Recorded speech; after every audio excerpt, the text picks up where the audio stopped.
আসসালামু আলাইকুম everyone viewers, সবাই কেমন আছেন? আশা করি সবাই ভালো আছেন। আলহামদুলিল্লাহ, আপনাদের দোয়ায় আমিও আল্লাহর রহমতে ভালো আছি। দীর্ঘ অনেকদিন পর আপনাদের মাঝে চলে আসলাম নতুন একটি মিনি ভয়েস ব্লগ ভিডিও নিয়ে। আর আজকের এই মিনি ভয়েস ব্লগ ভিডিও টেলারটা দেখেই বুঝতে পারছেন কি উদ্দেশ্য করতেছি।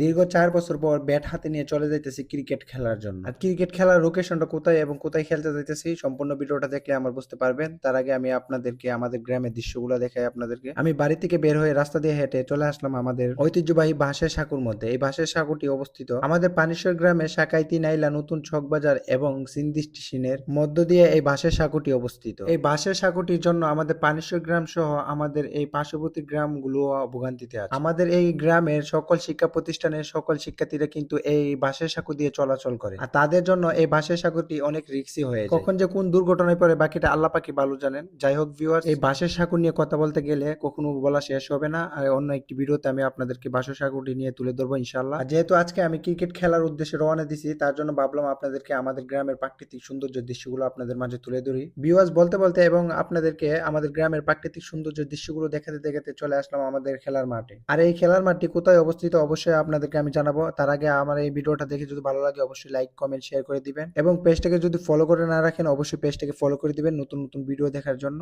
আর ভিউয়ার্স, দেখতে পাচ্ছেন এবং আমিও উপলব্ধি করতে পারছি এই মাঠের মধ্যে আসার পর কি পরিমাণ রোদ এবং প্রাকৃতিক বাতাস এবং সূর্যের যে কিরণ তা দেখে আমি আসলে মুগ্ধ। তারপর মাঠে আসার পর দেখতে পেলাম সবাই যার যার জার্সি গায়ে পরে নিছে। আমিও আমার জার্সিটা খুঁজতে থাকলাম এবং অনেকগুলো জার্সি খোঁজার পর আমার জার্সিটা পেলাম। তার আগে মনে মনে ভাবতেছিলাম আমার জার্সিটার নাম্বার এবং নাম কি জানি দিছে আল্লাহ জানে। মনে মনে যেটা ভাবলাম সেটাই হলো, কারণ আমার নামটা ঠিক ছিল কিন্তু নাম্বারটা ঠিক ছিল। আসলে এই নাম্বার পরে আমি কখনো খেলিনি। আমি যদিও ফুটবল বা ক্রিকেট খেলি তাহলে আমার গিঞ্জির পিছনে থাকে 11 নাম্বার। অনেকের মনে প্রশ্ন জাগতে পারে আপনি 11 নাম্বার কেন পড়েন? আসলে 11 নাম্বার হচ্ছে আমার ফেভারিট এবং পছন্দের একটি নাম্বার, যার জন্য আমার প্রত্যেকটা খেলার টি শার্টে 11 নম্বর দেওয়া। অনেকে আবার অন্য মাইন্ডে নিতে পারেন 11 নম্বর পরে খেলতে হবে, এমন তো কোনো কথা নেই। আসলে 11 নম্বর জার্সি আমার অনেক পছন্দের একটি নাম্বার। যাই হোক এভরিওয়ান ভিউয়ার্স, ব্যক্তিগত বিষয়টি বাদ দিয়ে এখন চলে আসি খেলার মাঠে বিস্তারিত জানার জন্য। ভিডিওর শুরুতে আপনাদেরকে বলছিলাম